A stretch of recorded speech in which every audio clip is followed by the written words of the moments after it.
The first scream didn't sound human. It ripped through the marble hallways of the Blackwell estate like metal tearing apart, sharp enough to wake the birds nesting in the sycamores outside. I was halfway down the servants' corridor, holding a silver tray of linen napkins, when the sound hit me, high, raw, and terrified. For a split second, I thought one of the maids had slipped on the polished floor again. Or maybe Mrs. Hale, the head housekeeper, finally lost a battle with the chandelier dusting pole. But then I recognized the voice. It was his, Gabriel Blackwell, the billionaire who never raised his voice above a controlled murmur, the man who moved like a ghost through his own mansion, the man whose loneliness seeped through the walls long before he ever touched me. He was screaming. I froze so fast the tray tilted in my hands. Linen napkins slipped and scattered on the floor like fallen feathers. My heartbeat kicked into a violent thrum, my throat tightening around a sudden knot of dread. Something was wrong. Very wrong. His voice came again, lower this time, more guttural. No, no, no. Then a sound like something crashing. I ran. My shoes struck the marble in frantic staccato beats as I sprinted down the hallway toward the master wing. The early morning light spilled through the tall windows in fractured gold beams, catching dust particles that trembled in the air like suspended ash. Somewhere behind me, I heard Mrs. Hale shouting orders. Someone call security. Someone find out what happened. Someone stop me from running. But I didn't stop. I couldn't, because I already knew what room the scream had come from. His bedroom, the place where, for nearly 6 months, he had taken me into his loneliness night after night, where he kissed me like I was something he wasn't supposed to want but couldn't let go of, where he whispered things in the dark he never dared say in daylight, where this morning something had shattered so violently that his voice broke with it. When I reached the double doors of his suite, one of them hung half open. The brass handle bent downward like someone had yanked it with superhuman force. My breath hitched. I pushed it the rest of the way, my fingers trembling. Gabriel! I whispered. The air inside the room felt wrong, charged, humming, like after a storm. He was standing in the middle of the room, barefoot on the cold floor, wearing only his dark pajama pants. His chest rose and felt like he had run a marathon. His hair, usually perfectly combed, was wild, clinging to his forehead with sweat. And in his hand, my blood iced, he was holding a necklace, a delicate silver chain with a tiny heart pendant. Not mine. It lay broken in his palm, snapped cleanly in half, the chain ends curled like frayed nerves. I knew that necklace. Everyone in the mansion did. It belonged to his fiancée. Ilara, he whispered, not to me, but into the empty air, like he was calling out to a ghost. His voice trembled. She was here. A suffocating silence swallowed the room. My voice came out thin. What do you mean? Here? She isn't back until next month, she said. I know what she said. His jaw clenched. But she was here, this morning, in this room. His eyes darted around the floor, scanning for something only he could see. I smelled her perfume. I heard footsteps. He broke off, pressing a hand against his face. I took a step closer. Gabriel, you must have dreamed. I wasn't dreaming. The words came out ice-sharp, slicing through my reassurance like a blade. I flinched. His shoulders softened immediately, guilt washing over his expression. I'm sorry. I didn't mean to. His breath caught. I know what I saw. My hands tightened around my apron. 1,000 conflicting thoughts crashed inside me. Worry, confusion, jealousy I knew I didn't have a right to feel. Fear of what this meant. For him. For us. For whatever we had been doing in the dark for half a year. He looked at the necklace again, his voice cracking. This was on her nightstand. She never goes anywhere without it. She said it was the only thing she kept from her mother. His throat bobbed. Why would she leave it here unless she came back for something? Something cold slid down my spine. Gabriel, I spoke carefully. Is it possible she came to take her things? He didn't answer at first. Then he lifted his eyes to mine, blue, distressed, almost fever-bright. She didn't come for her things, he whispered. She came for someone. A pulse of dread slammed into my chest. I swallowed. Someone. He didn't look away. She came for him. A chill swept across my skin. Who? Gabriel stared past me, like the shadow of a memory was taking shape behind my shoulder. Ilara was cheating on me. The air vanished from my lungs. My lips parted, but no sound came out. I found messages, he said, his voice hollow. A month before she left for Europe. Photos. Calls at 2 a.m. I confronted her. She cried. She denied everything. Then suddenly she needed a long trip to clear her mind. But she left her necklace behind. His fingers closed around a pendant like it was a live wire. I knew she wasn't done. I knew she'd come back to him. And this morning, she did. The mansion seemed to hold its breath. A sickening pit opened in my stomach. Not for her, not even for him, but for the truth buried under his words. He believed what he was saying, with absolute conviction. But something didn't fit. Something felt fabricated, warped, like a dream being forced into reality. And then, before I could ask another question, a soft sound drifted from the adjoining bathroom. A click, like someone gently shutting a door. Gabriel's head snapped toward it. My pulse spiked. Someone was inside. He moved before I could speak, a blur of panic and fury, rushing toward the bathroom door. He grabbed the handle. Locked. Ilara, he whispered, desperation twisting his features. Open the door. Silence. My breath stuttered. This couldn't be real. She was across the ocean. She had posted photos yesterday. Milan, a rooftop brunch, sunglasses, a smile that looked too bright. Unless those photos weren't from yesterday. Unless she had never really left. Unless... Gabriel slammed his fist against the bathroom door. I said open. Before he could finish, the lock clicked softly. The door creaked open a few inches. Not wide enough to see inside. Just wide enough for cold air to drift through. And then, a man's voice. Low. Rough. Just one word. Gabriel. Gabriel froze. My heart dropped so hard I felt it in my ankles. The voice was familiar. A voice I had heard laughing in the kitchen during staff dinners. A voice that had greeted me every morning with warmth. Marcus, Gabriel's younger brother. The traitor stepped out of the shadows. His shirt half-buttoned. His eyes swollen. His expression devastated. And in that single moment, I understood everything Gabriel hadn't seen. Ilara wasn't coming back for Gabriel. She had come back for Marcus. Gabriel's breath shattered. He stumbled backward like he'd been shot. I reached for him. He didn't feel my touch. He didn't feel anything. His world had just been ripped open, and the pieces were falling at our feet. Marcus didn't move at first. He stood framed in the bathroom doorway like a man caught between two flames, one burning behind him, one roaring in front of him. His chest rose and fell with a trembling rhythm, his jaw tight enough to crack. The early morning light from the penthouse window stretched across his face, revealing every contour of guilt he tried and failed to hide. Gabriel stared at him like he was looking at a stranger. No, worse, like he was looking at a ghost wearing his brother's skin. The air seemed to thicken between them, filled with every unsaid thing that squeezed the breath out of the room. Finally, Gabriel exhaled, just once, shaky and broken. Tell me, he said softly, too softly. Tell me she wasn't here for you. Marcus closed his eyes. A long, painful silence cracked open, spilling dread across the room in slow, icy drops. I'm sorry, Marcus whispered.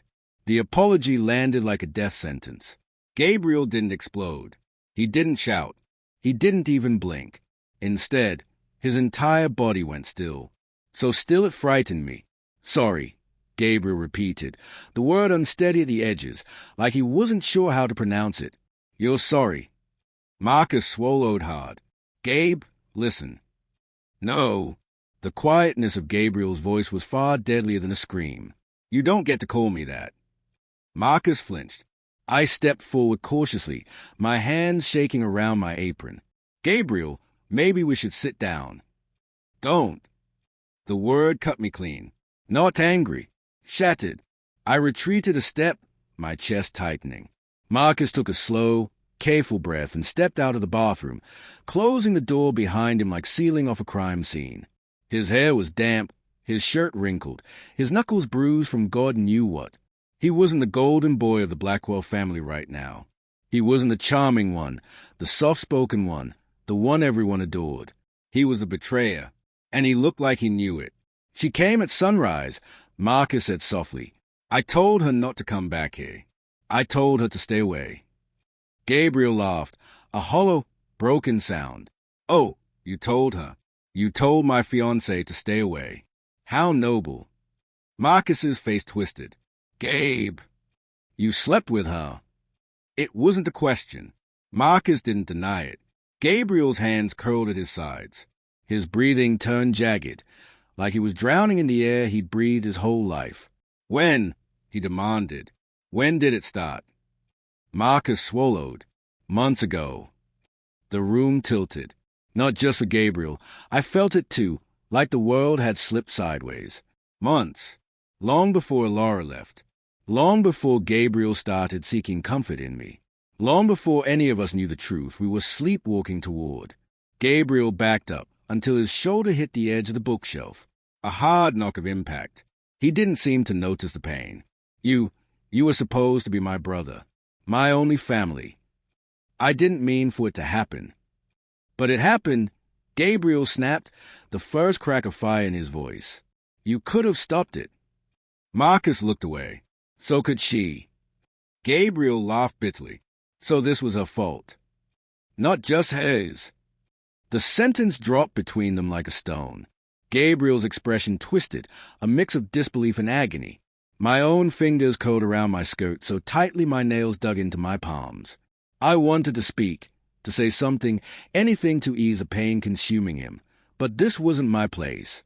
This was a wound years deep, far older than me. Gabriel's jaw clenched. Did you love her? Marcus hesitated. Too long. Far too long. Gabriel's voice cracked. Answer me. Yes, Marcus whispered. Gabriel's face collapsed. A sound escaped him, small, raw, unguarded. I had never heard anything like it from him. It wasn't anger. It wasn't hatred. It was heartbreak. The man who had built empires, who had endured a childhood filled with silence and loneliness, who had taken every burden onto himself just to keep the family afloat. This man was breaking piece by piece. And Marcus saw it, and he couldn't bear to look. She needed something you couldn't give her, Marcus said quietly. The words were gasoline. Gabriel went very, very still. What did you just say? I didn't mean. No, Gabriel whispered, stepping forward. Say it again. Marcus swallowed hard. She needed companionship, closeness, someone who wasn't lost in side work all the time, someone who actually saw her. A tear fell from Gabriel's eye, silent and devastating. And she found that in you, he said, his voice hardly audible. In my brother. Marcus didn't respond. He didn't need to. Everything had already been said. The mansion felt suddenly too large, too cold, too full of ghosts. I took a slow step toward Gabriel. Gabriel, please, sit. Let's get you water. You're shaking. His breath trembled, but he didn't step away when I touched his arm. Marcus noticed the gesture. His eyes flicked to my hand, then to Gabriel's face. Something shifted in his expression. Recognition, realization, and then horror. You and... Marcus blinked. Gabriel, tell me you're not. Tell me she's not. Gabriel jerked his arm out of my grasp, a spark of fury igniting. Don't you dare look at her. Marcus stared at me, betrayal blooming in his eyes now. You've been with him. It wasn't a question. I felt the ground tilt beneath me. Gabriel stepped in front of me protectively. Don't speak to her. Marcus shook his head slowly, voice cracking. You couldn't give Laura what she needed, but you could give it to her? The maid? The girl who looks at you like you're something she's not allowed to touch. Gabriel's voice was a low growl. Marcus. How long? Marcus demanded. How long have you been sleeping with her? Gabriel's fists clenched. I felt the world closing in. Marcus looked at me, really looked at me, and something in his expression shifted from horror to understanding to pity. You're both a mess, he whispered. Gabriel snapped. He lunged. Marcus shoved him back. The two brothers collided. Years of love, resentment, loyalty, and betrayal erupting in one violent, explosive moment. "Stop!" I cried, rushing forward, but Gabriel pushed me behind him to shield me again before he swung at Marcus. They crashed into the dresser, knocking a crystal decanter to the floor. It shattered in a spray of glass and whiskey. The smell filled the room with sharp, stinging heat. Marcus grabbed Gabriel's wrists. "You're angry at the wrong person. You stole my life." Gabriel roared. "My future. My—" He didn't finish. The words died in his throat, replaced by a choked sound of pain. Marcus let him go. Gabriel staggered backward, hands shaking violently. His chest heaved. His eyes were glossy with grief so heavy I could feel it in my bones. He didn't look at Marcus. He didn't look at me. He looked at the broken necklace still clutched in his fist, and whispered, "I don't even know who I'm anymore." My heart cracked. Marcus whispered, "Gabe, please." Gabriel didn't answer. Instead, he walked out of the room without another word, leaving me and Marcus standing in the ruins of everything that had been broken long before. For a moment after Gabriel left the room, neither Marcus nor I moved. The silence he left behind wasn't empty. It felt alive, vibrating with everything unsaid and everything already destroyed. The broken decanter leaked whiskey across the marble floor, the sharp scent burning my nose. Morning sunlight spilled across the chaos like a cruel spotlight, illuminating the shattered pieces of not just glass, but trust. Family. Love. Marcus finally exhaled, a slow, trembling breath that sounded like defeat. "It's not okay," he whispered. I swallowed hard. "Of course it's not okay." He lifted his head to look at me. His eyes, usually soft, warm, almost annoyingly gentle, were bloodshot, swollen, bruised by guilt. "He shouldn't be alone right now," Marcus said, raking a hand through his hair. "No," I agreed quietly. "He shouldn't." Marcus's gaze lingered on me a second longer than I wanted. It wasn't lust. It wasn't curiosity. It was something colder, deeper, recognition of the mess tangled between all three of us. "So it's true," he said. "You're with him."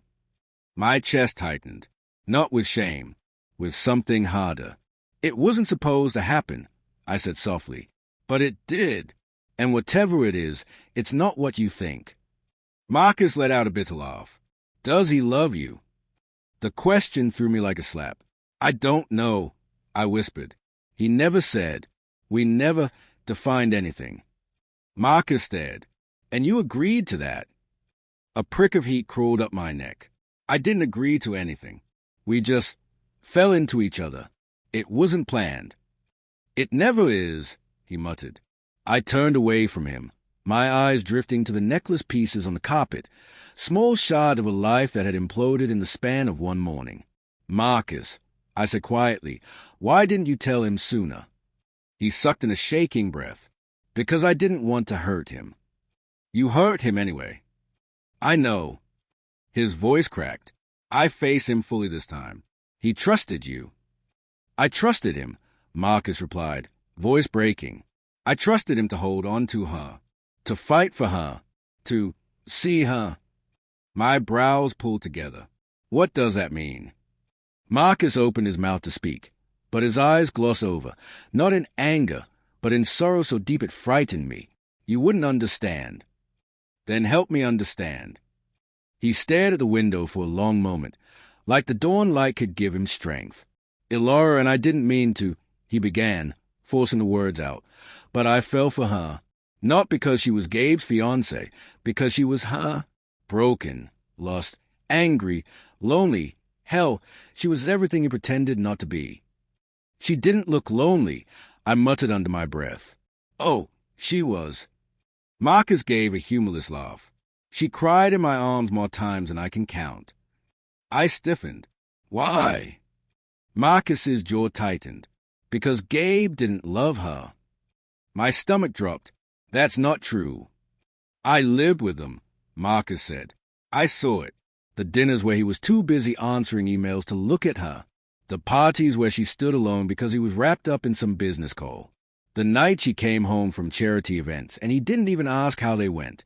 Their engagement wasn't love. It was strategy." I shook my head. You're twisting it. Am I? His voice grew harsher. Or was he already pulling away long before I stepped in? Gabriel loved her. I insisted. He told me things about her, things he never shared with anyone. You weren't there when he planned surprises for her birthday, or when he arranged a secret Europe trip she rejected because she said she needed space. You don't know everything.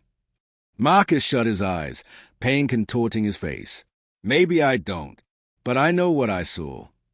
And I know what I heard. I whispered, "He's broken, and you're the one who broke him." Marcus winced like I'd stabbed him. You think I don't know that? You think I sleep at night? You think I didn't try to end it with her? I told her we had to stop 3 times. She kept coming back. I stepped closer, my voice trembling with restrained fury. And you kept letting her. Marcus didn't argue. He didn't deny it. He simply crumpled a little, like the weight of his choices had finally become unbearable. I loved her, he whispered. For the first time in my life, I loved someone. I didn't want to steal her. I just wanted to keep something for myself. Just once. His confession punched the air out of me, not because it excused anything, but because it was honest, painfully honest, and agonizingly human. He looked up at me, voice cracking. Do you know what it's like? Being the younger brother to the great Gabriel Blackwell, the man who never loses, the man everyone loves because he's brilliant, composed, powerful, while I'm the screw-up, the shadow, the extra. My heart softened, only slightly. But then I remembered Gabriel's face, wild with grief, collapsing under betrayal, and the softness hardened again. You didn't have to take the one person he loved, I said quietly. You could have taken anything else.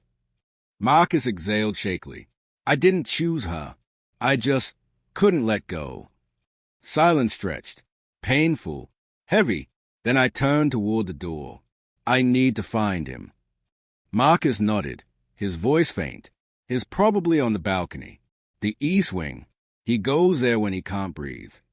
I paused, hand on the doorknob. Marcus. He lifted his eyes. There's something you should understand, I said softly. Gabriel isn't just hurt. He's unraveling. And whatever happens next, you might lose more than her. Marcus's eyes dimmed. I already have. I didn't answer. I left him standing in the ruins of the room. The broken glass, the spilled whiskey, the shattered necklace, the weight of his own regrets. The hallway outside felt colder than usual. The mansion, with its towering ceilings and ornate architecture, suddenly seemed too big to hold the amount of heartbreak it now contained. I followed the path toward the east wing, passing walls lined with portraits of the Blackwell family across generations, men and women painted in regal tones, eyes watching, judging, mourning the cracks in the lineage unfolding beneath them. As I walked, my chest tightened, not just with fear for Gabriel, but with fear of what finding him would mean for us. Because the truth I had been avoiding since dawn was finally forcing itself into the light. I cared about him, more than I should, more than a maid should care about her employer, more than a woman should care about a man who was still bleeding from someone else's betrayal. And if he turned to me now, not for comfort, not for warmth, not for the nights we spent tangled in loneliness, but for something deeper, would I survive it? I didn't know, but I kept walking, toward him, toward the next fracture, toward whatever part of his soul was breaking open on that balcony. The east wing corridor felt colder than the rest of the mansion, like grief had seeped into the walls and frozen there. My footsteps were soft against the carpet runner, absorbed by the silence pressing down like heavy snow. Tall windows framed the rising sun, washing everything in pale gold. But the light felt wrong. Too soft for a morning this violent. Too gentle for a world that had just cracked open. When I reached the end of the hallway, the glass doors leading to the balcony were already ajar, letting in a thin draught of winter air. The curtains fluttered like ghostly hands trying to warm me away. But I stepped outside anyway. The early morning wind slapped my cheeks, sharp and bracing. Far below, the Blackwell Estate's garden stretched in manicured symmetry, the hedges, fountains, marble statues all glowing in dawn's bleak shimmer. But I barely saw any of it. Because Gabriel was there. He stood with his back to me, hands gripping the balcony rail so tightly his knuckles had gone bloodless white. His shoulders trembled, not visibly, but just enough that I could feel a tremor from where I stood. His pajama shirt clung to him in the wind, his hair whipping wildly. He looked like a man on the edge of something. Rage, grief, madness. I couldn't tell. Or maybe the edge was literal. "Gabriel!" I whispered. He didn't tone, didn't move, only tightened his grip on the railing. I stepped closer, cautiously. The cold bit into my skin, but something else, a deeper, more primal fear, bit harder. "I'm here," I said softly. Still no reaction. I reached out, gently touching his arm. He jolted like my touch burned him. For the first time since I'd met him, Gabriel Blackwell looked small. Not physically. He was tall, imposing even now, but small inside, like everything that made him powerful had drained out in one brutal blow. His voice, when it finally came, was raw. "Tell me something." My heart pounded. "Anything. Is there something wrong with me?" The question hit me like a punch. I swallowed. "What?" "Gabriel, no." "Then why does everyone leave?" His voice cracked mid-sentence. "My father left. My mother left long before she died. Ilara, she didn't just leave me. She ran to him, to my brother." His breath trembled, turning white in the dawn air. "What did I do?" he whispered. "What am I missing? Tell me, please." I felt my throat close. He wasn't asking out of anger. He wasn't demanding an explanation. He was pleading. A man who never begged for anything, begging now for a truth he feared would destroy him. I stepped beside him, close enough to feel the heat radiating from his shaking body. "You didn't do anything wrong," I said softly. "Ilara's choices were hers. Marcus's choices were his. You didn't push them together." His jaw tightened. "Didn't I? I ignored her. I prioritized everything else over her. Work, deals, expansion plans. I told myself she understood, that she'd wait. But she didn't wait, did she?" I shook my head. "You can't blame yourself for someone else's betrayal." His laughter came out cold. "Can't I? There must be a reason people keep choosing someone else." I hesitated, because he wasn't entirely wrong. But he wasn't right either. He dragged a shaky hand through his hair, lips trembling. "Marcus said she needed closeness. Connection. Someone who saw her. Is that true? Am I so blind that I can't love someone properly?" The pain in his voice shredded me. "You loved her," I said firmly. "Anyone else could see that. She just didn't see it the way you needed her to." Gabriel looked up finally, eyes glassy with unshed tears. "Then why did she choose him?" I took a trembling breath. And because he deserved honesty, not lies, not comfort dressed as truths, I answered carefully. "Because she was afraid." His brow furrowed. "Afraid of what?" "Of how much she wanted your attention," I said softly, "and how deeply she needed something you weren't giving, not because you didn't care, but because you thought showing vulnerability was weakness." Gabriel's face twisted. I continued gently. "Ilara didn't want another version of you. She wanted the pieces you keep locked away." Silence. Cold. Heavy. Devastating. "Marcus is softer," I added. "He makes people feel safe. Wanted. Seen."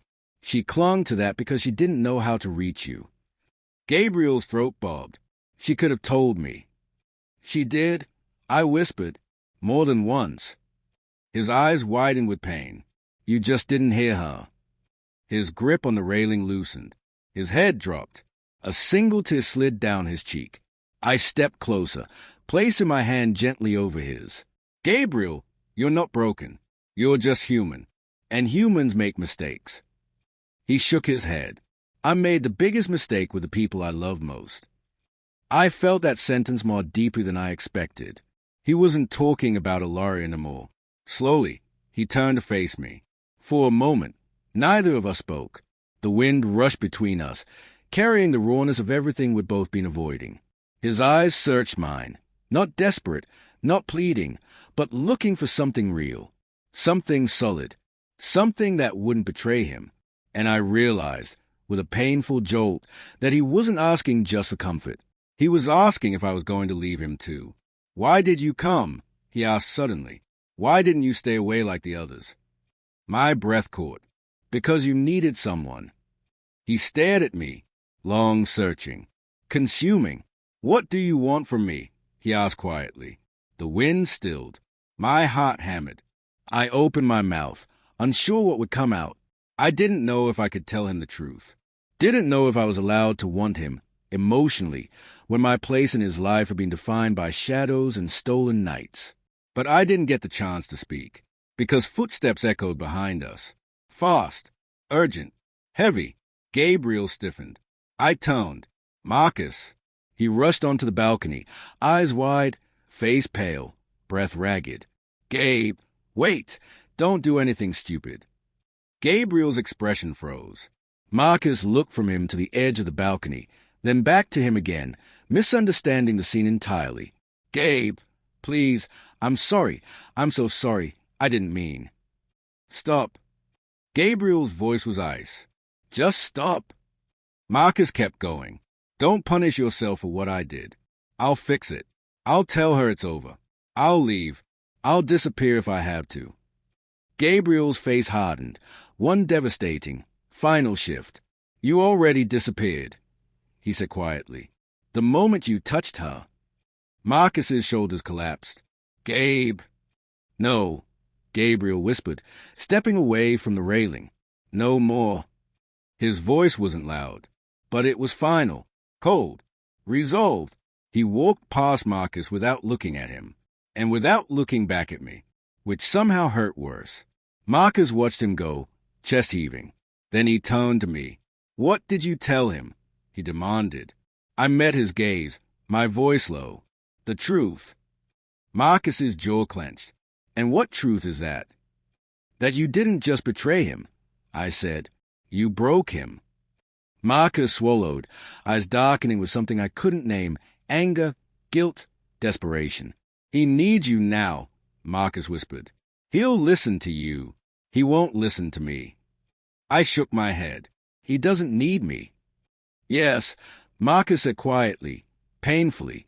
He needs you more than he realizes. I froze. He held my gaze. But you, Marcus added, stepping closer, need to figure out what you want from him, before you hurt him too. His words hit harder than I expected, because for the first time since all this started, I wasn't sure what my heart was doing anymore. The silence after Vivian left didn't feel peaceful. It felt loaded, heavy, a silence with teeth, a silence that could bite. I stayed in the hallway for a long moment, my shoulder pressed against the wall, as if the house itself had tilted and I needed support to stay upright. My heart wasn't racing. Not yet. Instead, it beat slow and deep, like it was waiting, listening, bracing. Something had shifted. Something essential. I walked back into the living room, and Elena was still there, standing awkwardly near the arm of the couch, hands clenched in front of her like she'd been caught doing something wrong. She wasn't looking at the door Vivian had just exited through.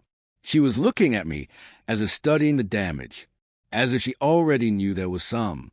You okay? Elena asked softly. It was such a simple question.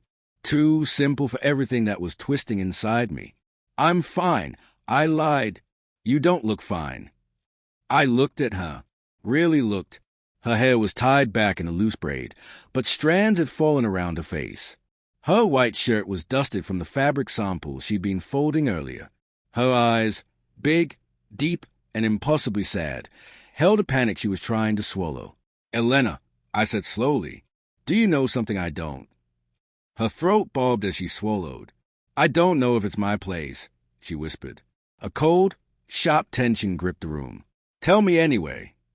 She closed her eyes, breathing in through her nose, like she was about to jump into icy water. I think your sister's angry at you, she said. That's not news. My voice was harder than I intended. Why? Elena hesitated. Why did she hesitate? Elena, I said again, more firmly. She said, she thinks you're being unfair. About us. Us. My stomach clenched. The room felt smaller suddenly, the air tighter. What do you mean, us? She thinks I'm overstepping, Elena whispered. But you're not, I said immediately, too fast, too defensive, and we both heard it. Her eyes lifted to mine, frightened again. She told me to remember my place. My jaw tightened. She shouldn't have said that. But she's right, Elena said quietly. In this house, I'm just... Don't say it. A maid. The word landed like a stone dropping into water. I stepped closer. Elena, you're not. But she stepped back, like I'd scared her, like I was a problem. We should talk, I said. Her voice trembled. About what? You know what. I really don't. She did. She absolutely did. Elena, I said, moving forward again, softer this time, slower, like approaching something wounded. Something's changed between us. That's not true. It is. You know it. Her breath shook. My hands curled at my sides to keep myself from reaching for her, touching her when I wasn't sure yet what such a touch would mean. Elena, I said, look at me. She didn't. Elena. Slowly, like it physically hurt, she lifted her gaze, and I saw it, the thing she'd been hiding. Fear, not of me, of herself, of what she was feeling, of what I might be feeling. I can't, she whispered. Can't what? Do this. Do what? Pretend you don't know what's happening. My chest tightened painfully. So something is happening, I said. Her eyes watered, and she shook her head fiercely. No, it's not. It can't. It shouldn't. But you feel it. She pressed her hand to her mouth, eyes shining, breathing fast. The truth was there. A fire she didn't want. A fire she didn't choose, but one that had been building between us for weeks. In the way she'd look away too fast. In the way she never let our hands touch longer than necessary. In the way she always left the room a second too quickly. Avoidance. Restraint. And now, fear. Elena, I whispered, you can tell me. Her voice cracked. It doesn't matter what I feel, she said. You're my employer. That's not all I am. But it's a part that matters, she said, stepping away again, shaking her head like she needed to shake the thought loose. Vivian is right.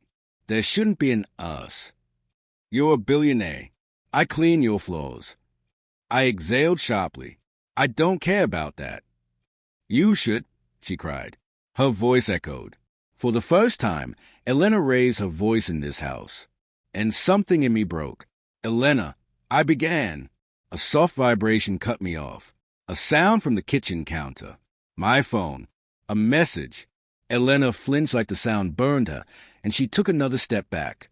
Don't, she whispered. Don't pick it up. Why not? Because if it's her again. Huh? Vivian. She already left. That doesn't mean she's done, Elena whispered, eyes wide with something like dread. But I walked to the counter anyway. I didn't want to, but I did, because something in Elena's trembling voice had set off alarms inside me. The screen lit up. One message. From an unknown number. Not Vivian. Not a family contact. Not anyone I recognized. Just a number. And a single sentence. A sentence that made my blood run cold. Do you know what your maid does at night? My skin prickled. My fingers froze. I stared at the words, not blinking, as though the letters might rearrange into something harmless if I waited long enough. They did not. Behind me, Elena whispered, No, please, not again. Not again? The word sliced through me. I turned sharply. Elena, what does this mean? She shook her head, covering her face. Elena. She didn't answer. Elena. My voice rose without permission. Look at me. She did. Slowly, tears streamed down her cheeks. And her expression destroyed me. It wasn't guilt. It was terror. Please, she whispered, voice strangled. Please don't read any more messages. But there were no more messages. Just one. A question. A threat. A warning. Oh, a truth. Elena. I said, each word cold and tight. What are they talking about? Her body trembled. Her lips parted. But before she could answer, My phone buzzed again. Another message from the same number. I didn't touch the phone yet. I just stared as a notification appeared on the lock screen. This one was worse. Far worse. Check the guest room hallway camera. Last night, 2:13 a.m. Every muscle in my body tensed. Elena gasped, stumbling back like she'd been slapped. "No," she whispered, choking on the word. "No, no, no. Please, please don't." I slowly raised my eyes from the screen and looked at her. She was shaking violently now, hands covering her mouth. "Elena," I said low, sharp, and terrified of the answer.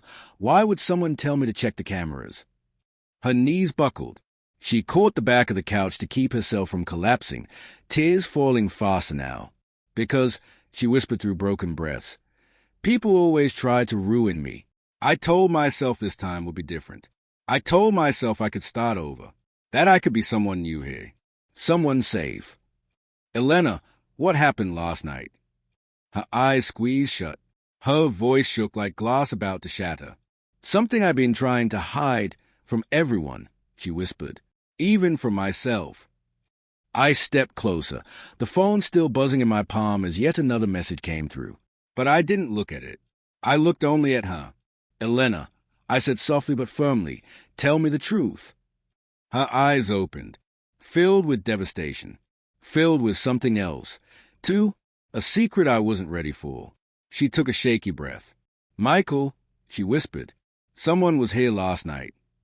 My heart stopped. My pulse froze. The room went silent again. Except this time, the silence wasn't waiting. It was collapsing, like the calm before a devastating storm. "Elena," I whispered, voice raw. "Who?" Her lips trembled. She opened her mouth to answer, but the phone in my hand buzzed one last time. A photo appeared, a grainy still image from my own security camera, timed at 2:13 a.m. In the picture, the hallway outside the guest rooms. Dim light, a figure, a silhouette, a man, standing inches outside Elena's bedroom door. And just as my breath hitched, Elena whispered the name, a name that changed everything, a name that made betrayal feel suddenly, terrifyingly real. It was my husband. For a long moment, I couldn't breathe, not from anger, not from shock, but from the eerie, gut-deep knowledge that everything, I thought I understood about Elena, this house, and the strange tension in the walls was about to change. "Elena," the name scraped out of me. Your husband." My voice sounded wrong in the room. Thinner, sharper, like it didn't belong to me.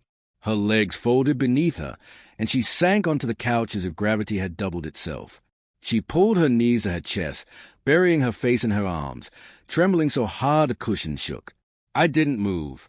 I couldn't. The photo on my phone was still open, a grainy silhouette outside Elena's door at 2:13 a.m. A man, tall, still, waiting, not moving toward the door, not knocking, just watching it. "Elena," I said again, no louder, just closer. "Tell me what's going on." She lifted her head slowly. Her face was wet and blotchy, eyes swollen, but beneath all that, something else lived in her expression. Shame, fear, and something darker. "He shouldn't have found me," she whispered. "I left. I disappeared. I changed everything. My job, my number, my name." Her voice cracked. "But he always finds me eventually." "Name?" My pulse stuttered. "What do you mean your name?" She flinched. "Elena isn't my real name," she whispered. "Not legally." The room tilted. A betrayal of identity layered beneath a betrayal of trust. Not romantic betrayal. Not yet, but something deeper. "Then what is it?" I asked. She shook her head. "I don't want to go back to it. I don't want to hear it anymore. Not from anyone. Not even you." "Elena, you have to tell." "I can't," she cried, standing abruptly. "If I say it out loud, it feels like he wins. Like he still owns me." Owns. The word lodged in my chest like a blade. "Elena," I said carefully, "are you telling me your husband hurt you?" Her silence was the answer. Her breath shuddered. Her hands twisted together. Her gaze dropped to the carpet like she was ashamed of how it remembered. Finally, yes, she whispered, in every way he could. My chest tightened painfully. Not jealousy, not disappointment. Something far more primal. Did he hurt you last night? No, she said immediately. No, I locked the door before he reached it. I heard him breathing in the hallway, pacing, but he didn't get inside. He left after a few minutes.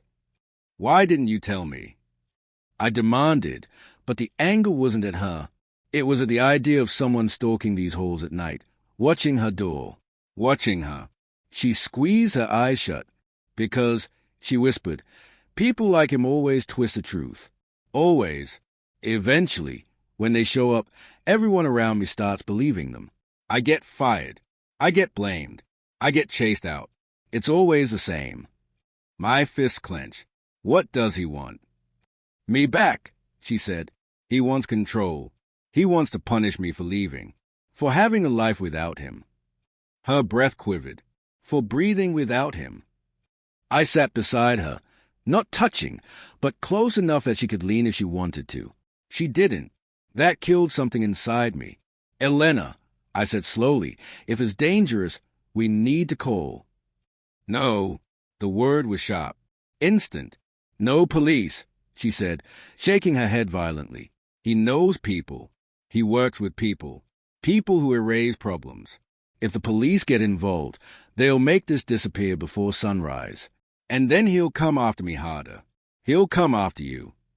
A chill ran down my spine. He knows who I am. She hesitated, then nodded. He's been watching your house for weeks. Blood drained from my face. And you didn't tell me. I tried. Her voice cracked. You didn't want me talking about what happens in this place at night. You said it made you uncomfortable. I froze. I had said that, not because I suspected anything, but because I hated hearing that she felt unsafe. I never imagined this. Elena, I said, throat tight. I didn't mean to shut you out. You didn't know, she whispered, hugging herself again. Why does he care about me? I asked softly. She didn't answer at first. She looked toward the window, toward the dark, windy sweep of the driveway outside. Her silence stretched, weighted, and trembling. Then finally, her voice broke. Because he thinks I'm sleeping with you. The words hit me like a punch to the ribs. Everything inside me went painfully still. Are you? I asked quietly. It wasn't an accusation. It wasn't a joke. It wasn't even hope. It was raw confusion. Something confused and afraid to breathe. Elena looked horrified. No, she gasped. Michael, no. I would never. You've been nothing but kind to me. Too kind. I don't want to ruin that. I swallowed hard, the knot in my chest tightening. Then why would he think? Because he thinks every man wants me, she whispered bitterly. He always did. He used that to keep me trapped. Anyone who looked at me for too long, he punished. When I worked at a restaurant, he accused me of sleeping with the customers. When I worked in an office, he accused me of sleeping with my boss. Her voice lowered. When I became a maid here, he decided I must be sleeping with you. I exhaled slowly. Elena, I said, I've never touched you. I know, she whispered, but he doesn't believe that. And now... Her voice broke, a fresh wave of tears spilling down her cheeks. Now he's inside your security system. He's watching us, listening, studying everything. My stomach dropped. You think he hacked the cameras? It's what he does, she said, wiping her face. He's not just dangerous, Michael. He's clever. He learns your habits, your routines, your weak spots. A shiver crawled through me. He sent those messages to provoke you, she continued, to make you doubt me, to make you question everything. Once he wedges himself between us, even professionally, he'll start destroying whatever peace I built here. And last night, I asked quietly, what did he want? She looked at me with haunted eyes. To remind me, she whispered, that I can never escape him. Silence fell, thick and suffocating. Seconds passed. Maybe minutes. Finally, I stood. Elena, I said, "You can't stay in that room tonight. Not after." No, she shook her head. "I'll be fine." I locked the door. "That's not enough." "It has to be," she whispered, "because the last thing I want is to put you in danger." "You already did," I said. The word slipped out sharper than I meant. Elena flinched like I'd slapped her, and instantly I regretted it. "Elena," I said quickly, kneeling in front of her so she couldn't look away, "I didn't mean it like that." "But it's true," she whispered. "He'll hurt you to hurt me. That's what he does." I cupped her hands gently, careful not to overstep, but needing her to feel something steady, something real. "You're not the danger here," I said softly. "He is." Her lips pressed together, trembling. She stared at me for a long moment, as if memorizing my face, like she expected it to be gone tomorrow, like she expected herself to be gone. Then, "Michael," she whispered so quietly I almost didn't hear, what if he wasn't alone last night?" A chill went through me. "What are you saying?" Her eyes went wide with fresh fear. "He hates me for leaving," she said. "But he hates you for giving me a life without him. And he hates anyone who tries to help me." "Elena, tell me." She swallowed hard. "Last night, I heard 2 sets of footsteps. The room iced over. 2. 2 people. Not one. Not just her husband. Someone else. Someone who knew how to move quietly. Someone who knew how to avoid cameras. Someone who knew the layout of my home." "Elena," I whispered, "who would be helping him?" Her voice shook. "I don't know." Then she froze. Her eyes widened. Slowly, terrifyingly slowly, she turned toward the front door. "Unless," she breathed, "unless he convinced someone from inside your circle." My pulse hammered. "Inside my circle?" "Yes," she whispered. "Someone with access. Someone who knows your routines. Someone who knows this house." Her face drained of color. "Michael, think. Who was here last night? Who knew I was alone? Who had a reason to?" Her voice stopped, cut off suddenly, because we both thought of the same person at the exact same moment. Vivian, my sister. The world tilted violently, and the betrayal that had been hovering in the shadows finally stepped into the light. For a moment, neither of us spoke. The name Vivian hung between us like a loose electrical wire, sparking, dangerous, too close to something explosive. Elena didn't even breathe.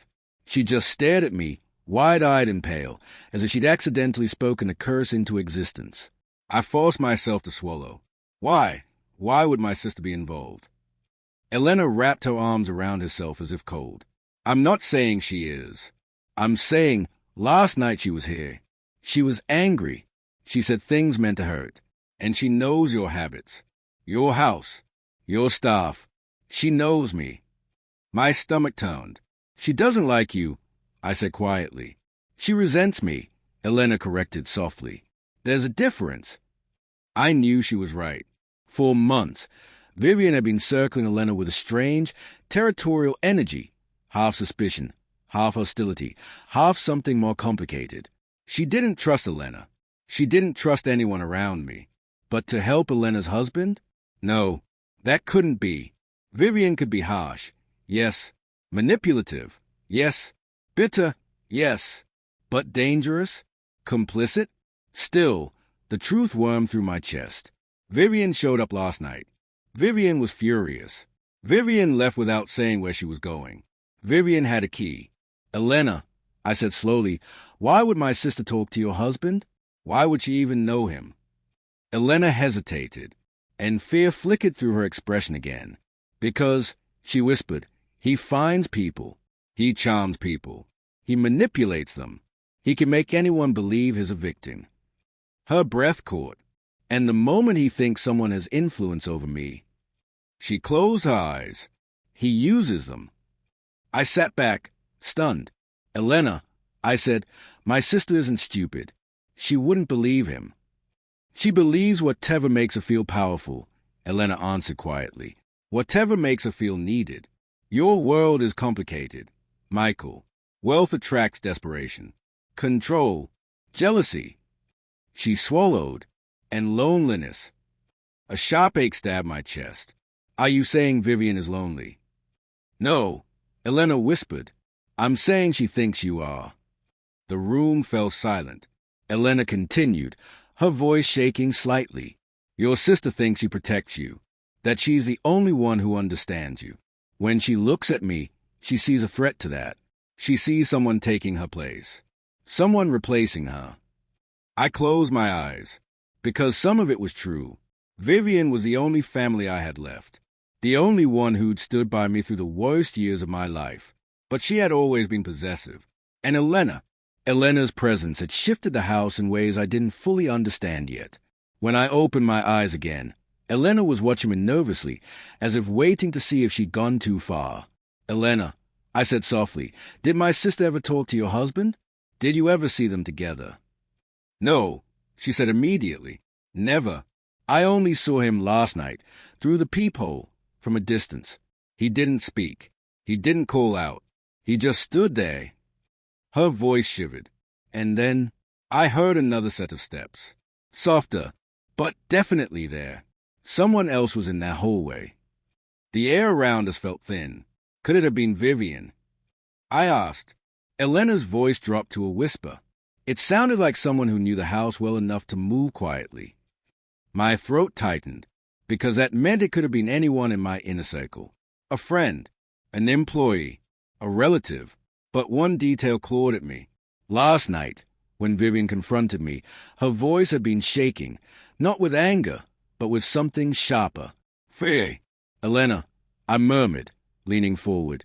Did your husband ever contact you before last night? Here. Her lips tightened. Then slowly, she nodded. He sent me a message. A week ago. A chill wrapped around my spine. What kind of message? She hesitated, and I understood instantly. It wasn't something she wanted me to hear. Elena, I said gently, tell me. She closed her eyes. I know where you sleep.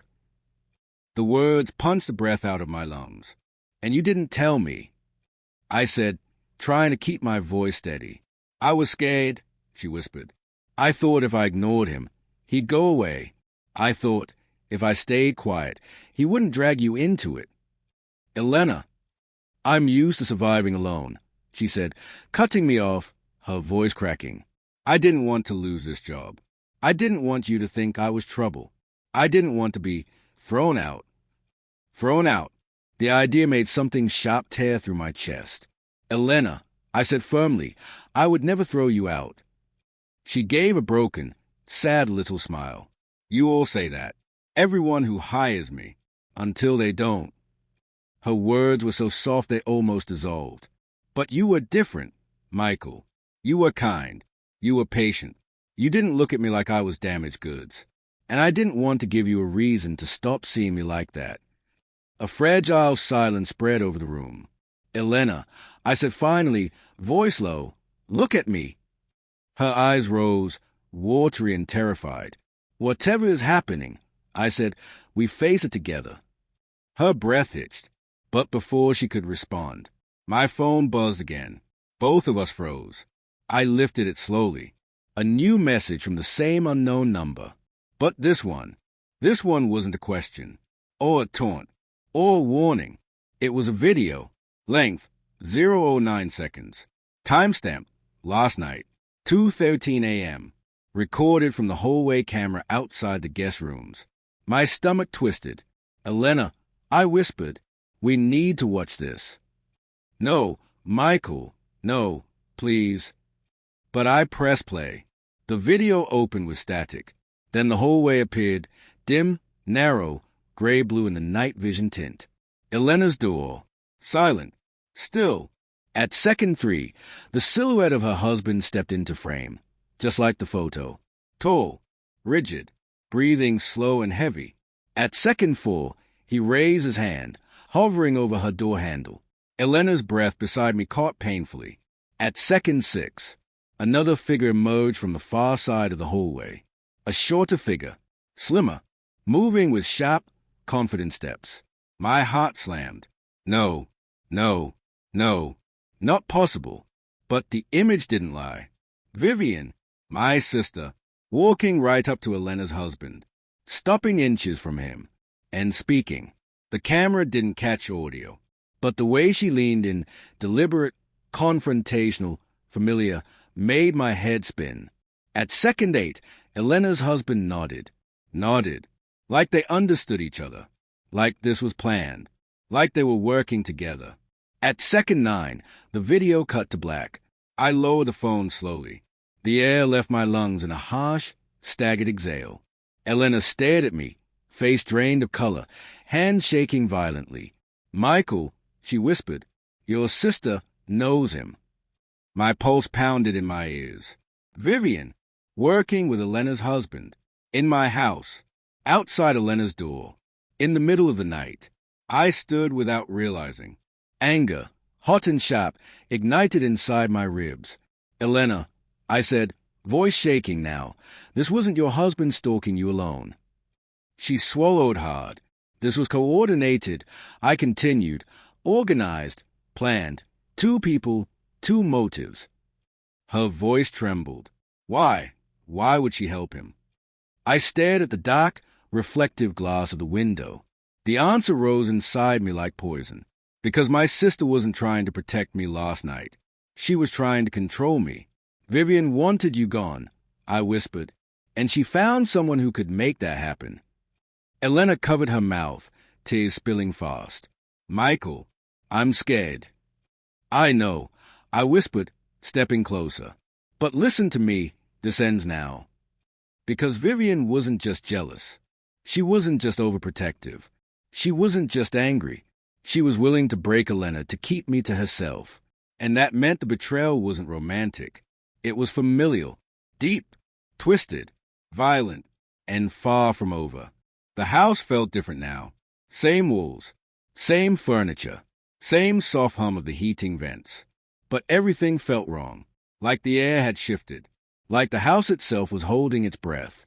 Elena stood near the couch, trembling, not from cold, but from the crushing realization that she wasn't safe here, and maybe hadn't been for longer than either of us understood.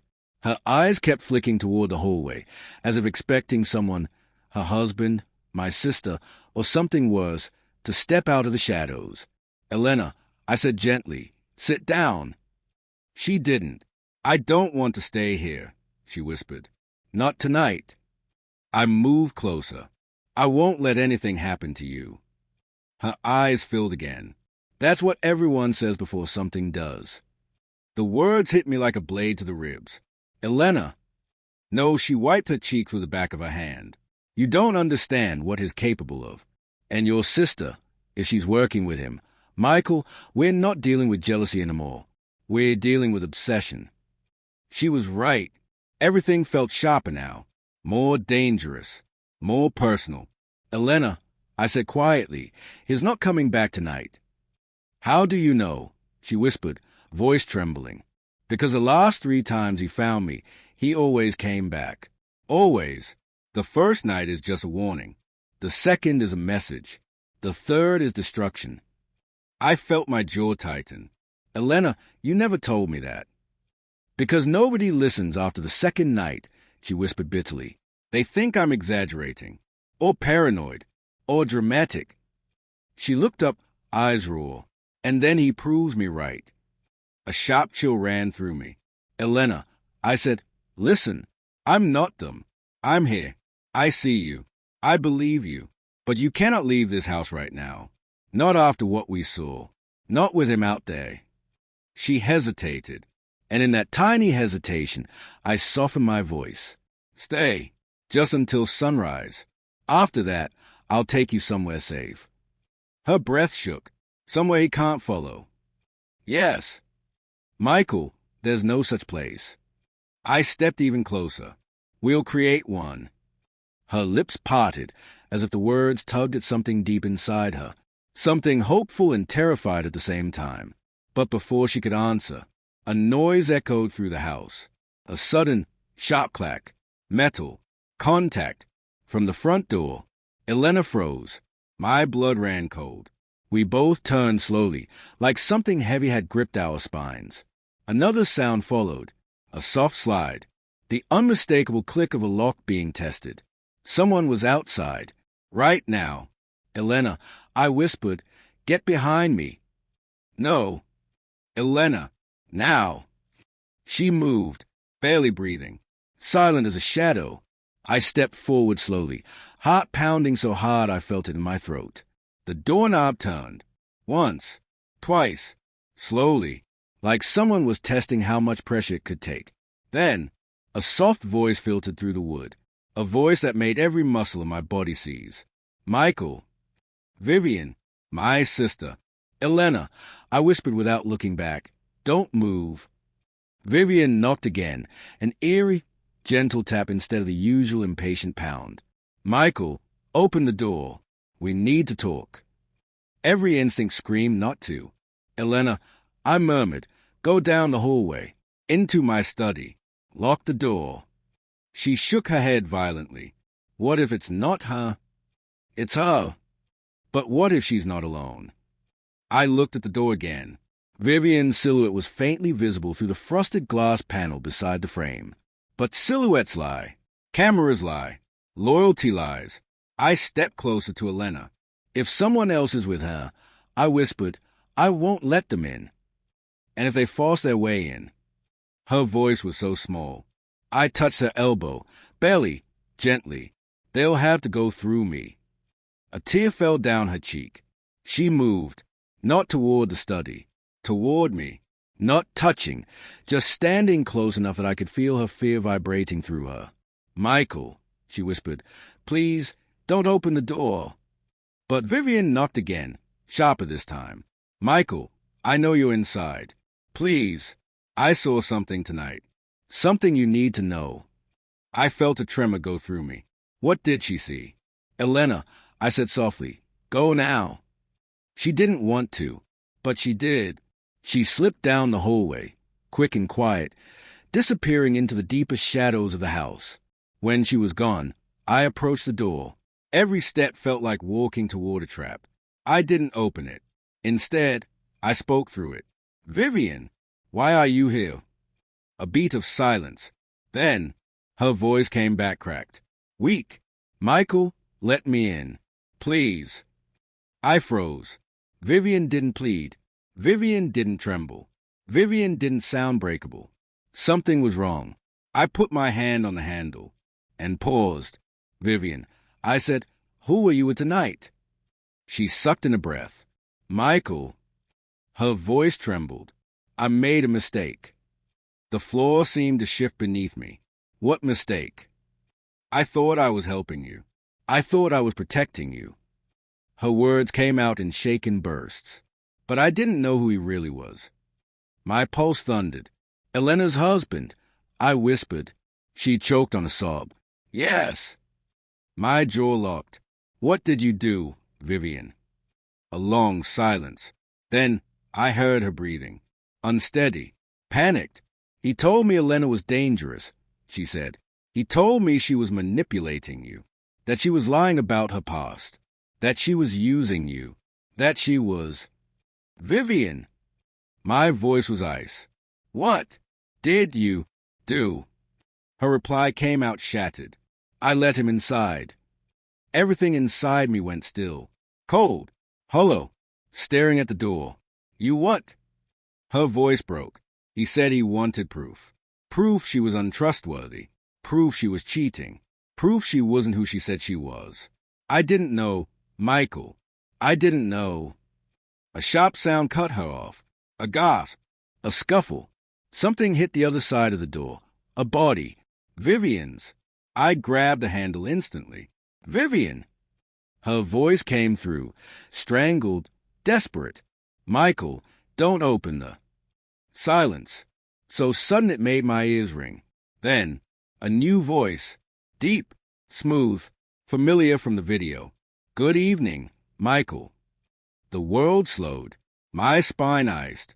You've been looking for me, the man continued. And here I am. Elena's husband. At my door. Holding my sister. And then, his final words slid through the wood like poison. Let's finish what we started last night. The moment I heard his voice, calm, unhurried, almost bored. Something ancient and violent woke inside me. Not fear, not rage, a cold, merciless clarity. I pressed my palm flat against the door, feeling the faint tremor on the other side, Vivian's uneven breathing. She was still conscious. Barely. "Elena's not here," I said, my voice low and steady. "Let her go." A soft laugh answered me, a measured exhale, like he was amused I was trying to negotiate. "You think this is about Elena?" he asked. "After everything you saw tonight." I clenched the doorknob but didn't turn it. He continued, conversationally, "This is about you, Michael." My stomach twisted. "What do you want?" "Want?" He chuckled again, slow and hollow. "You still think this is a negotiation?" Vivian gasped sharply, pain, and metal scraped as if she'd fallen against the lower hinge. I bit down a curse. "What did you do to her?" "Nothing permanent," he said. "Not unless you make me." My grip tightened until my hand throbbed. "Let her go," I repeated. "So stubborn." His voice dropped to a murmur, just like Elena was the first time. His words hit like a punch. "The first time." I echoed. "Oh, yes," he said lightly. "You think she only left me once?" No. She's run before. She just never made it far. I always found her. Always brought her home." My breath froze. Brought her home. Not asked her. Not pleaded. Brought. Elena hadn't just been afraid. She had been hunted. "She doesn't belong to you," I said. A pause. Then, "This isn't about belonging, Michael. This is about promises. She made vows, and vows have consequences." His hand rapped the door, one gentle, knuckle-tapping sound. "Open the door," he whispered, "or Vivian learns what consequences feel like." I felt my chest constrict. "Let me talk to her." Another quiet chuckle. "Of course." Something rustled, a shift of weight. Then, "Michael." Vivian's voice, small and strangled. Don't open it." She was cut off by a low groan of pain. That was it. I couldn't stand behind this door anymore. But storming out blindly meant disaster. He wanted the door to open. He wanted the confrontation on his terms. I forced myself to inhale. Think. He expected panic. He expected me to act blindly, driven by rage or desperation. So I did the opposite. "Why me?" I asked calmly. Silence. Unexpected. It forced him to respond. "Finally, you want the truth," he said, voice softening, almost admiring. "Because Elena talks about you." My entire body went rigid. "She talks about how you see people," he continued. "How you read them. How you protect them. How you make them feel safe." A pause. "She thinks you're a good man. That's why you're doing this." I said, "Because she talked about me." "Oh, no." His tone sharpened. "I'm doing this because you believed her." A chilling realization tightened around my ribs. He wasn't just obsessed with Elena. He was obsessed with control, with narrative, with who got to be believed. "You were the first person she opened up to in years," he said, his voice turning low, dangerous. "Do you know what that does to a man like me?" I didn't answer. "You made her think she had a choice," he continued. "You made her think she could leave. You made her think she was safe." His voice lowered. "And for that, you owe me." A slow, creeping dread climbed my spine. "What do you want from me?" I forced out, "For now." He exhaled thoughtfully. "Step outside. Alone. And if I don't?" Another soft sound, air rushing past lips. Then Vivian crying out, sharp and muffled. I closed my eyes for half a second. Just one. Then I made the hardest decision of my life. I unlocked the door, but I didn't open it. Instead, I spoke through it. "You hurt her. You don't get what you want." A pause. Then his voice, cooler now. "Smart." I slowly opened the door just enough to slip through. The night air slapped me, cold, violent, alive with danger. Vivian was kneeling on the ground, hands zip-tied, blood on her bottom lip. Her eyes were wide, rage and apology and terror all mixed together. Behind her stood the man I'd only seen in fragments, on videos, in shadows, in Elena's trembling stories. Tall, composed, coat immaculate, eyes empty. He smiled when he saw me. "Good," he said softly. "Now close it." I didn't. Not completely. Enough to make it look like I did. Enough to make him feel in control. He stepped closer to me, leaving Vivian between us. "You're going to bring her out," he said, almost gently. "She listens to you more than she should." "No," I said evenly. He blinked. Once. Slowly. "What?" "You're not getting her tonight." His jaw flexed, a flick of anger breaking through his calm exterior. "Michael," he said quietly, "don't make this more difficult." "You made it difficult," I said, "when you crossed my threshold, when you put your hands on my sister, when you followed Elena like she was something you owned." I stepped forward. "You don't own her. You don't control her. And you don't get to terrorize her anymore." His face changed. Not to rage. Not to fury. To curiosity. Like he was studying me. Evaluating. Measuring. "You think you understand her," he murmured. "But you don't know what she's capable of. I know she's terrified of you." He laughed once. Short. Sharp. "Of course she is. Fear is the purest form of love." My stomach turned. "That's not love," I said. "It is to me." He moved a step closer. Not rushing. Not threatening. Just claiming space. "And it's enough." That's when the sound reached us. A soft click. From behind me. Inside the house. He heard it too. His eyes sharpened instantly. "Elena," he breathed, almost with reverence. She hadn't stayed hidden. She'd come out. To protect me. To save Vivian. To face the monster who'd chased her through years. He tilted his head, calculating, predator-like. "Bring her out, Michael," he whispered. "And nobody gets hurt." I looked him dead in the eyes. "I'm not bringing you anything." He smiled. "Oh," he said softly, "but you already did." He stepped back and snapped his fingers. And from behind my car, someone else emerged. A figure I didn't expect. A figure that made my blood turn to ice. Because she looked at me with guilt and fear and something darker. "Vivian wasn't the only one I spoke to," he said casually. "Some people are easier to persuade." The woman stepped fully into the porch light, and the world tilted. My voice came out like a broken whisper. "Claire?" My ex. My former fiancée. The woman who left me 2 years ago without a word. Standing beside him, eyes hollow, hands shaking. "Michael," she whispered, "I'm sorry."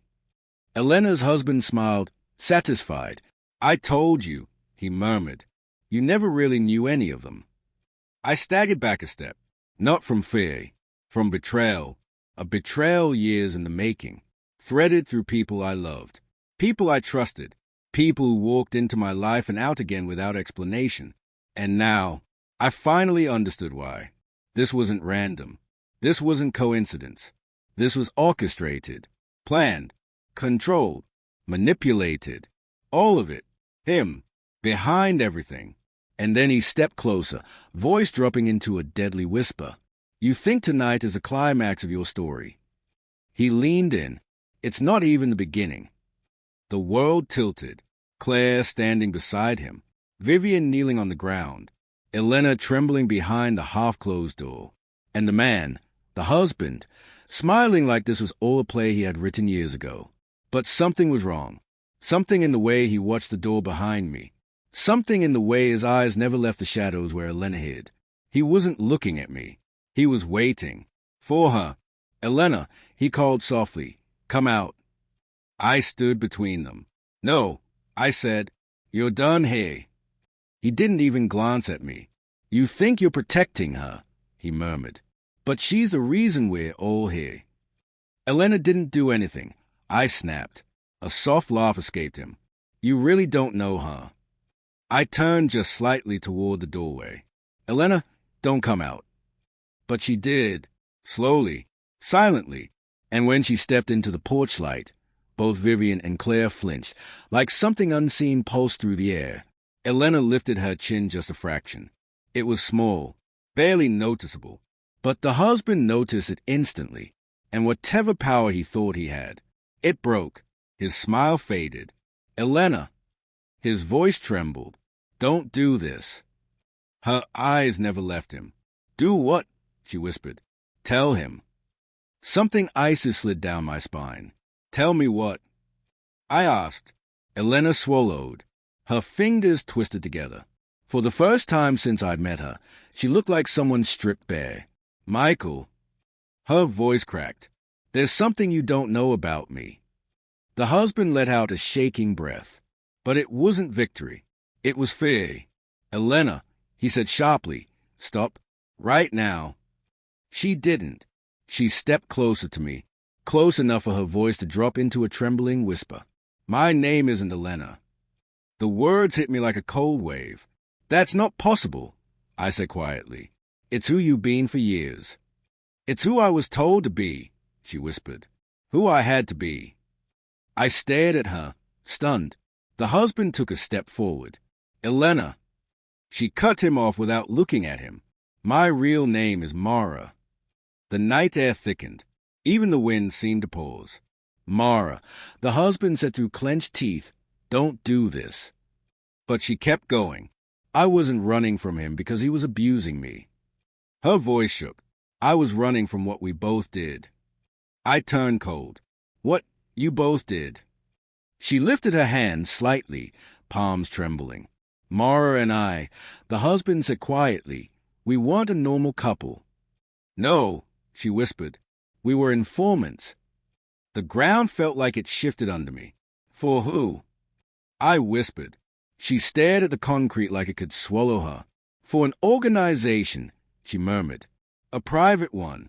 Not government. Not legal. We specialize in extracting information, getting close to people who had what our employers wanted. I stepped back once. Just once. You were spies? My voice was barely audible. More like ghosts, she said. People you let into your home who were never really there. I couldn't breathe. Michael, she whispered, I wasn't supposed to fall for you. Claire's head snapped toward her. Vivian's jaw dropped. The husband cursed under his breath. I whispered, What do you mean, fall for me? She looked at me then, really looked at me, and the pain in her eyes was worse than any knife. You were the assignment. The word shattered something inside me. Claire whispered a soft, horrified, oh God. Elena, no, Mara, continued.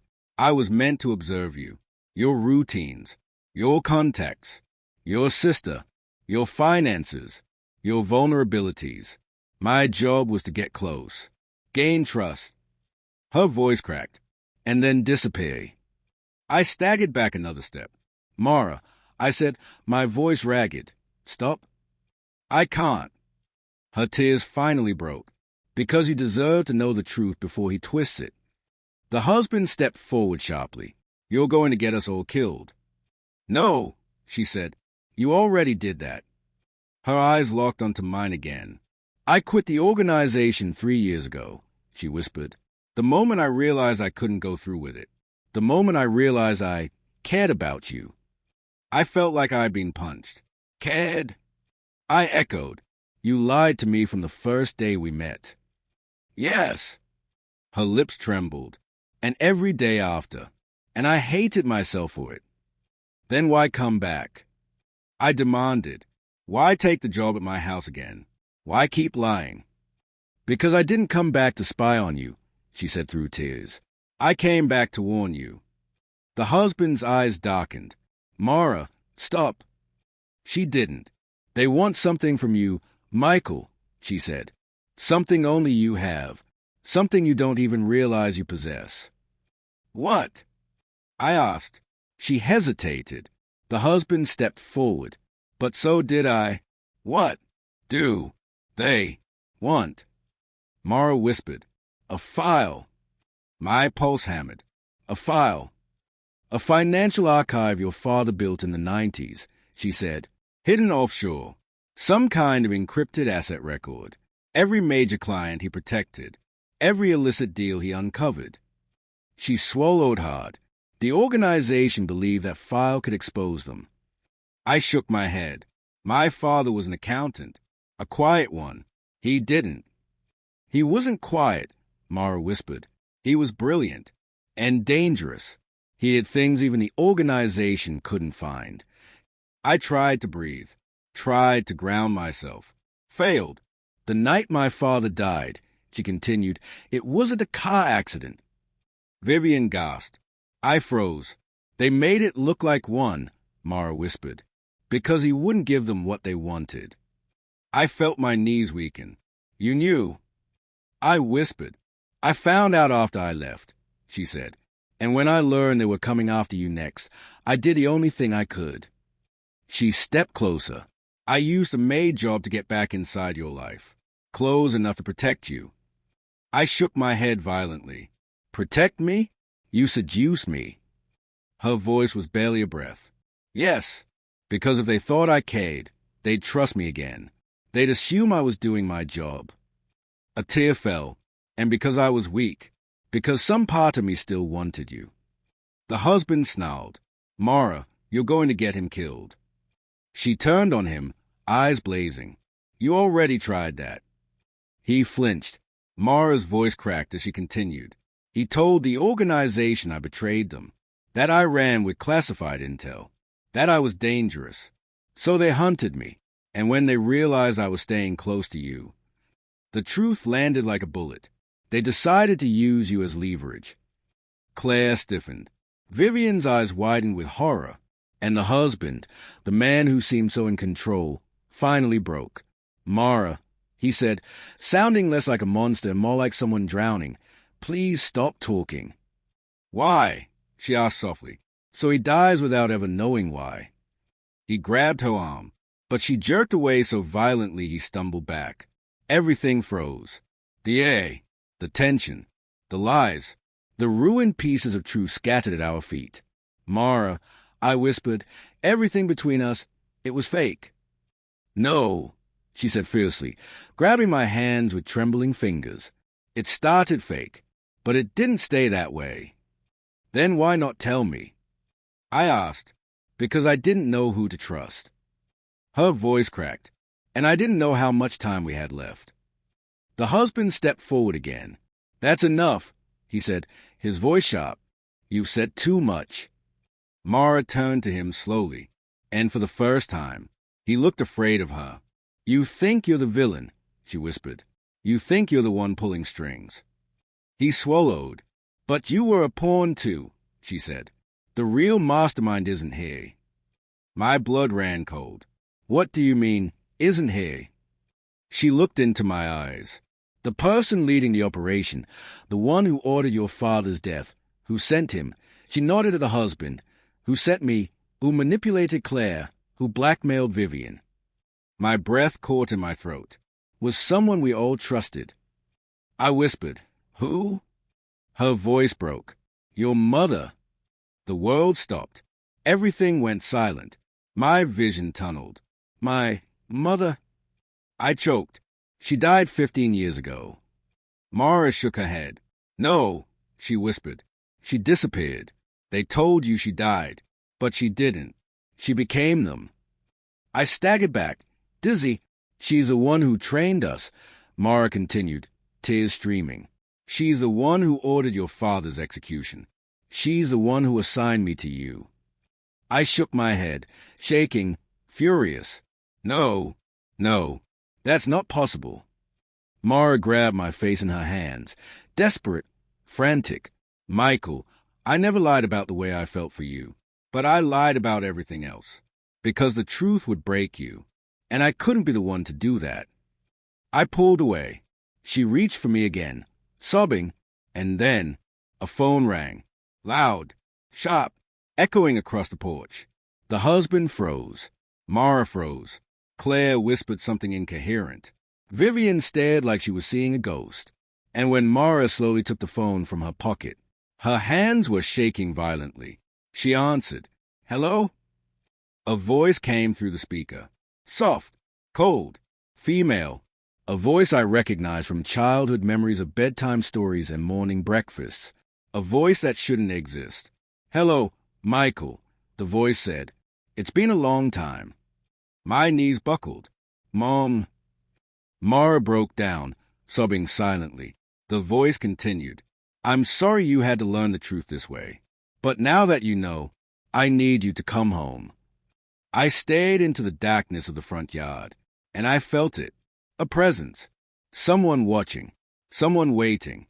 "Because everything that's happened," my mother said softly, "is only the beginning." And the call ended.